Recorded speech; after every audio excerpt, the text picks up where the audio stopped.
কৃতজ্ঞতা ও গভীর সন্তোষ প্রকাশ করছি যে আপনাদের মূল্যবান 5ই আগস্ট 2024-এর পর থেকে দেশের বিভিন্ন স্থানে আইন করতে পারছেন। অ্যাডভোকেট এম এ মজিদ জেলায় কোনো ধরনের আতঙ্কিত অস্থিতিশীল একটি বৃহৎ জনশিল্পক্ত রাজনৈতিক দল।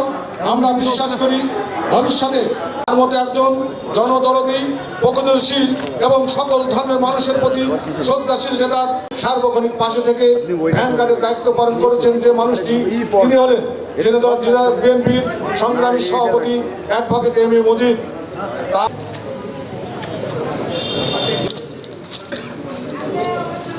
সম্প্রদায় এই মিথ্যাচারের তীব্র নিন্দা জানাচ্ছি। প্রিয় সাংবাদিক সমাজ, আমরা সনাতনী, আপনি বলেছেন ত্যাগী ও জনপ্রিয় নেতারা ধানের শীষের মনোনয়ন পাবেন। এক্ষেত্রে আমরা বলবো অগণিত মামলা রয়েছে, এত কিছু পরেও তিনি নিজ দলের নেতাকর্মীদের আঁকড়ে রেখেছেন করে যাচ্ছেন।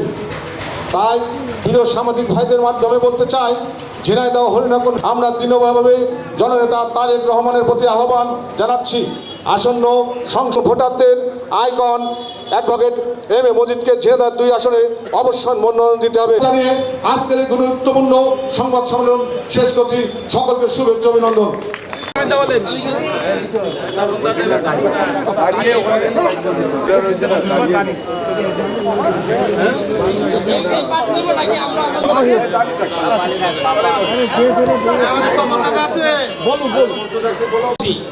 এই সনাতনীদের পাশে ভ্যানগার্ড হিসেবে কাজ করে যাচ্ছে।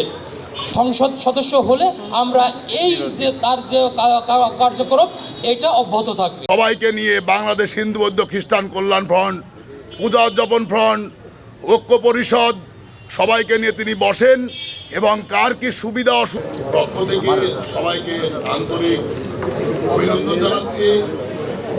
সবাই কষ্ট করে এই রোদের ভিতরে আমাদের এই সম্মেলনে